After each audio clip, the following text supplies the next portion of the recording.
So hello everyone. आज है 1 फरवरी and आज ही है वो दिन जिस दिन के लिए हम सब लोग वेट कर रहे थे। सो आज से हमारा न्यू यूट्यूब पे फ्री बैच स्टार्ट हो रहा है, एकदम फ्री यूट्यूब पे। लेकिन यहाँ पे तो क्लास 6 लिखा है, यहाँ पे जैसे इन्फॉर्मेशन देने के लिए ये लाया था, बट ये वाली जो क्लास है ये है क्लास 9 के लिए। क्लास 6 की भी आप जाके चैनल पे चेक करो, क्लास 6 की भी क्लास आपको मिल जाएगी। ठीक है, तो आज हो रही है क्लास 9 की पहली क्लास इस बैच की। चलो स्टार्ट करते हैं। तो देखो, आप नया बैच स्टार्ट हो चुका है। अब आप नए बैच को ज्वाइन कैसे करोगे? सब्सक्राइब बटन पे क्लिक कर देना, अपने आप ज्वाइन हो जाओगे। ठीक है, आगे बढ़ते हैं। देखो भाई, आज इसी बैच के अंदर हमें यह है इसकी first class, 1 Feb for class 9th सैनिक एंड RMS, और वो की जो कि है ये फ्री ऑन यूट्यूब। ठीक है, आगे स्टार्ट करते हैं जल्दी से। अब आज अगर ये बड़ा इम्पोर्टेंट है, अगर आपने इस चैनल को नहीं सब्सक्राइब किया ना, आपने सबसे बड़ी गलती की है, क्योंकि यहाँ पे आपको फ्री में सारी चीज़ें मिल रही है, सारी इन्फॉर्मेशन, सारे नोट्स भी मिलेंगे फ्री में। इस चैनल को गाइस सबसे पहले सब्सक्राइब कर लो, है ना। एफ लिख दिया यार बस फ्री की जगह, तो एफ फ्री में सब कुछ मिलेगा, तो इसलिए इस चैनल को सब्सक्राइब कर लो और सारी अच्छी चीज़ें मिलेगी अगर आपको सब कुछ सीखना है। Both for class 6 class 9th। आज है हमारी first class for class 9th। जल्दी से स्टार्ट करते हैं। आज हम पढ़ेंगे न्यू NCERT। भाई, हमारा जो नया NCERT का जो पहला चैप्टर दे रखा है वो कौन सा है? वो है नेचुरल रिसोर्सेज। ठीक है, जो पहला चैप्टर है हमारा वो है नेचुरल रिसोर्सेज। तो बात करते हैं ये नेचुरल रिसोर्सेज होते क्या हैं। ठीक है, ये क्या होते हैं इनके बारे में ज़रा बात कर लेते हैं। तो देखो, कोई भी चीज़ जो कि नेचुरल है, यानी कि जो कि हमें नेचर में मिल रही है, वो होते हैं नेचुरल रिसोर्सेज। तो देखो यहाँ पर we apply the term natural resources to materials and substances that occur in nature. अब ये तो समझ ही आ रहा है ना, जैसे कि अब देखो, हमें यहाँ पे नेचर में कौन सी चीज़ें दिख रही हैं। सबसे पहले आपको दिख रहे हैं पेड़, है ना, पेड़ दिख रहे हैं, पेड़ ये रहे पेड़। फिर आपको बर्ड्स दिख रही हैं, अलग अलग टाइप की बर्ड्स दिख रही हैं। फिर उसके बाद सन खुद एक नेचुरल रिसोर्स है, क्योंकि क्या इसे किसी इंसान ने हथौड़ा ठोक के थोड़ी ना बनाया, इसे तो नेचर ने बनाया। पहाड़, क्या किसी इंसान ने पहाड़ को लकड़ी से बनाया? नहीं, ये तो नेचुरल रिसोर्स है, इसे नेचर ने बनाया। अब आप खुद एक नेचुरल रिसोर्स हो।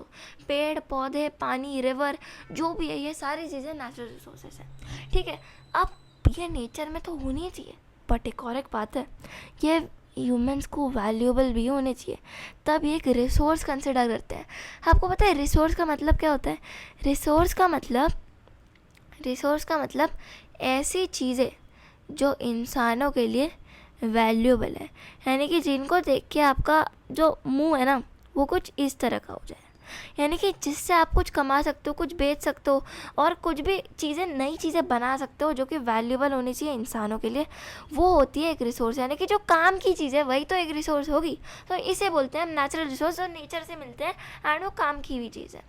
तो देखो भाई, अब हम इसको 3 टाइप्स में इसको बांटते हैं। सबसे पहले एसेंशियल फॉर लाइफ। अब कुछ ऐसी रिसोर्सेज होती है जो हमारी ज़िंदगी के लिए एसेंशियल होती है। अब अगर ये नहीं हो तो हमारी लाइफ ही नहीं चल पाएगी, जैसे कि पानी, हवा, वो सब आगे बात करेंगे। ठीक है, एंड नेक्स्ट है रिसोर्स फॉर मटीरियल्स। आप कुछ चीज़ें सामान बनाने के लिए, जैसे लकड़ी से हम बनाते हैं चेयर, तो वैसे।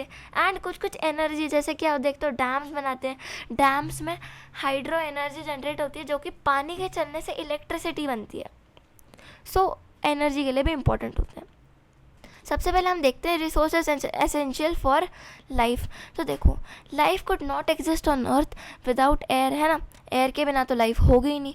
विदाउट द वाटर, पानी के बिना तो बिल्कुल ही आप जी ही नहीं सकते। खाने के बिना 20 दिन चल सकता है इंसान, बट पानी के बिना आप 2 दिन भी नहीं रह सकते। ठीक है, यह सच्चाई है। एंड फूड भी ईट, खाने के बिना भी हम नहीं रह पाएंगे, है ना, बहुत टाइम तक कौन रह पाएगा खाने के बिना। ठीक है ना।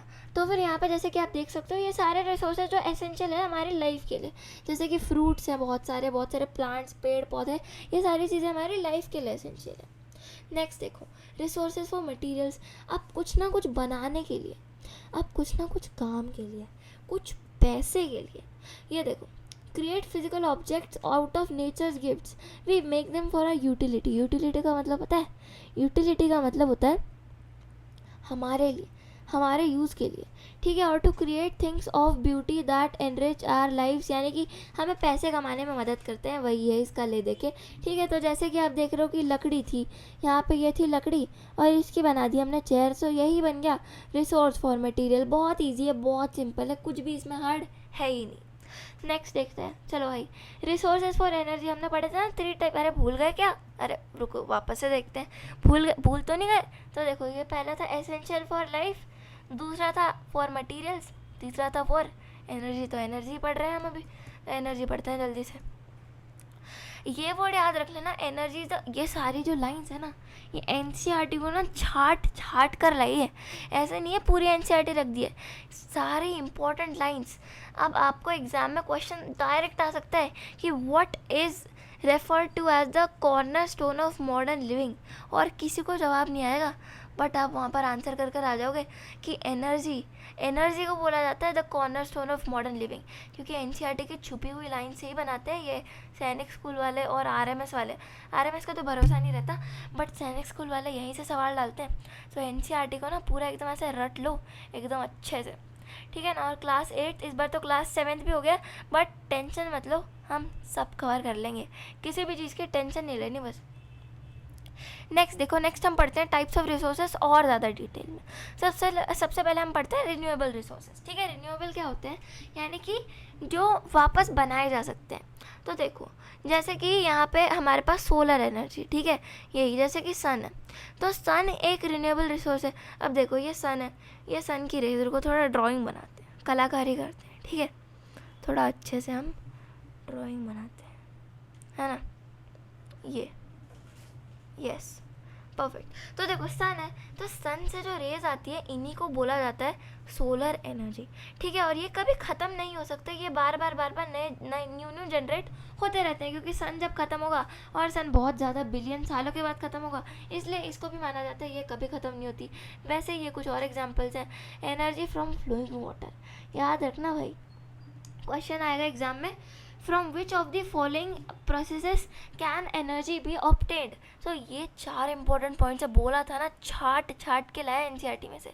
तो देखो, ये wind energy, solar energy, flowing water यानी कि डैम्स में जो एनर्जी आती है, and timber from forest are renewable resources, ठीक है, as long as we are able to manage them in sustainable.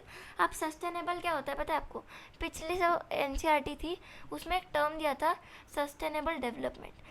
जब तक हम उसको अपने फ्यूचर जनरेशन यानी कि अपने लिए और अपने फ्यूचर जनरेशन के लिए संभाल के रखते हैं, उसी को बोलते हैं सस्टेनेबल डेवलपमेंट, और एक अच्छे मैनर में संभाल के रखते हैं।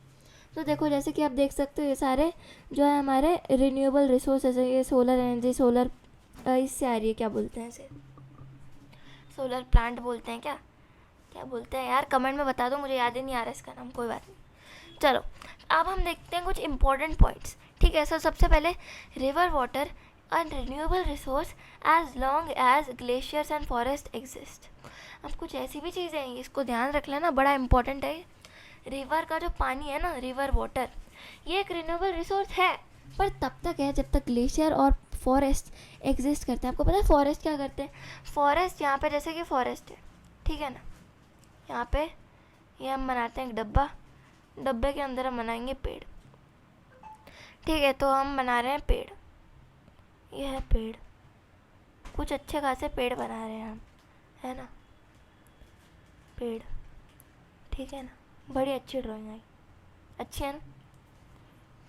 तो पेड़ बना रहे हैं हम अभी, और ये इसका नीचे का जो पार्ट रहता है, जो ट्रंक रहता है ट्री का, उसे भी बना डालते हैं यार।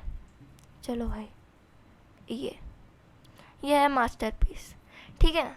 तो देखो, अब जैसे ही एक नदी फ्लो करती है, तो जो नदी का पानी है, एकदम अच्छे से समझेंगे इसको, नदी फ्लो कर रही है, नदी का पानी इन पेड़ों के ब्रांचेस के बीच में आता है। अरे ये तो इरेज हो गया यार, ये क्या हो गया, ये तो इरेज हो गया, कोई बात, हम बनाते हैं इसको एकदम अच्छे से, ठीक है।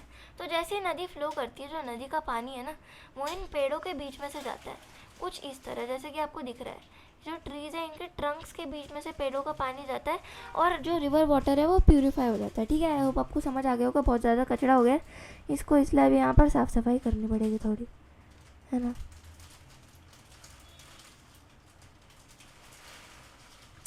आई होप आपको ये समझ आ गया होगा। अगला वाला वही है, वो टिम्बर वाला पॉइंट ही है, सो इसको आप नोट कर लेना। इन लिमिटेड क्वांटिटी अगर हम इसे रीजनरेट होने के लिए अलाउ करें। ये देखो, अब एक इम्पॉर्टेंट पॉइंट था कि अर्घ्यम क्या होता है। सो अर्घ्यम जो है एक ऑफरिंग होती है जो कि हम सूर्य भगवान को देते हैं, ठीक है ना। ग्रैटिट्यूड मतलब पूजा करने के टाइप में, देख रहे हो ना, ये पानी चढ़ाते हैं, जल चढ़ाते हैं उनको, ठीक है। तो आगे देखते हैं। अब देखो, अब हम देखेंगे, हमने रिन्यूएबल रिसोर्सेज देखे, अब हम देखेंगे नॉन रिन्यूएबल रिसोर्सेज। अब हम बढ़ते हैं नॉन रिन्यूएबल रिसोर्सेज, ठीक है ना। So fossil fuels, coal and petroleum, example याद रख लेना, and minerals and metals like iron और नॉन रिन्यूएबल रिसोर्सेज, ये सारे जो है नॉन रिन्यूएबल। अब उसमें पूछ सकता है भाई, आर मेटल्स रिन्यूएबल और नॉन रिन्यूएबल? तो याद रखना, मेटल जो है नॉन रिन्यूएबल होते हैं, रिन्यूएबल नहीं होते। यहाँ पे इसलिए पिक्चर भी लाई है अलग से, सारे मेटल दिखा दिया, लोहा चांदी जो भी है, सोना चांदी सब कुछ देख लो, मेटल नॉन रिन्यूएबल रिसोर्सेज होते हैं। अब ये एक स्पेशल चीज़ लाई है मैंने आपके लिए कि अब नेचुरल रिसोर्स कर्व्स और द पैराडॉक्स ऑफ प्लेंटी क्या होता है। अब हमने इतना पढ़ा रिसोर्स के बारे में कि रिसोर्स जहाँ होते हैं वहाँ अच्छा होता है, इंसान के लिए अच्छा होता है, बट जब रिसोर्स ज़्यादा होते हैं वो हमेशा ही अच्छा नहीं होता। जैसे कि आप यहाँ पर देख सकते हो, यहाँ पर बहुत सारी जगह है, ठीक है, एंड यहाँ पे बहुत सारे रिसोर्सेज हैं, बट ज़्यादा रिसोर्सेज होने की वजह से उस जगह को बहुत ज़्यादा नुकसान भी झेलना पड़ता है। जैसे कि एक जगह है झारखंड में, है ना, उस जगह का नाम अभी मुझे याद नहीं आ रहा, वहाँ पर इतना ज़्यादा जो है यूरेनियम मिलता है कि वहाँ पर हमेशा लोगों को अलग अलग टाइप की बीमारी होने का बहुत ज़्यादा खतरा रहता है। यानी कि ज़्यादा रिसोर्सेज होना भी हार्मफुल होता है, ऐसा नहीं है कि हमेशा अच्छा है। अब हम देखेंगे कि रिसोर्सेज कैसे डिस्ट्रीब्यूटेड है। तो रिसोर्सेज जो है अनइवनली डिस्ट्रीब्यूटेड है, यानी कि कहीं भी कोई भी रिसोर्सेज है, आप दुनिया के कोई भी पार्ट में चले जाओ, आपको ऐसा नहीं मिलेगा कि इस कंट्री में ये जो है इतने सारे रिसोर्सेज होंगे और इस कंट्री में इतने रिसोर्सेज होंगे, ये कहीं नहीं मिलेगा, बट आपको रिसोर्सेज डिस्ट्रीब्यूटेड मिलेंगे। जैसे कि अब हम बात करते हैं इंडिया की, ठीक है। तो मैंने आपके लिए स्पेशली ये मैप लाया है, तो ये इस मैप को ज़रा सा बड़ा करके हम देख लेते हैं, ठीक है ना। अरे भाई रुक जा, एक सेकेंड रुको यार। तो देखो, हम सर्च कर रहे हैं अभी इंडिया, ठीक है ना, इसको करते हैं बंद, और ये देखो अब यह है पूरी वर्ल्ड, ठीक है। अब ऐसा ज़रूरी नहीं है कि इस पूरी दुनिया के अंदर सिर्फ इंडिया के अंदर ही सारे रिसोर्सेज होंगे। कुछ रिसोर्सेज कुछ ऐसे ही है, जैसे यहाँ पे भर भर के जो है ऑयल रहता है ना कि नहीं, यहाँ पे कुछ और चीज़ रहती है, यहाँ पे कुछ और चीज़ रहती है। जैसे यहाँ पे चाइना में राइस वाइस ज़्यादा मिलता है, इंडिया में शुगर केन, यूपी वाले पार्ट में ज़्यादा मिलता है, अफगानिस्तान, पाकिस्तान, ये सारी चीज़ों में कुछ अनइवनली डिस्ट्रीब्यूटेड है, यानी कि कहीं भी सेम रिसोर्सेज नहीं है। सो इसी को बोलते हैं नेचुरल रिसोर्स कर्व्स। और आज के इसमें हमने इतना देखा, अगले पार्ट में हम और डिस्कस करेंगे एंड कुछ एग्ज़ाम बेस्ड प्रॉब्लम्स को हम सॉल्व करने वाले हैं। सो आई होप आपको फर्स्ट क्लास बहुत ज़्यादा पसंद आई होगी। अगर पसंद आई तो अभी चैनल को सब्सक्राइब कर लो, एंड और भी सारी क्लासेस आने वाली हैं। 6th की भी क्लास अगर आपको देखनी है तो वो भी देख लेना। सो मिलते हैं नेक्स्ट वीडियो में, तब तक के लिए बाय।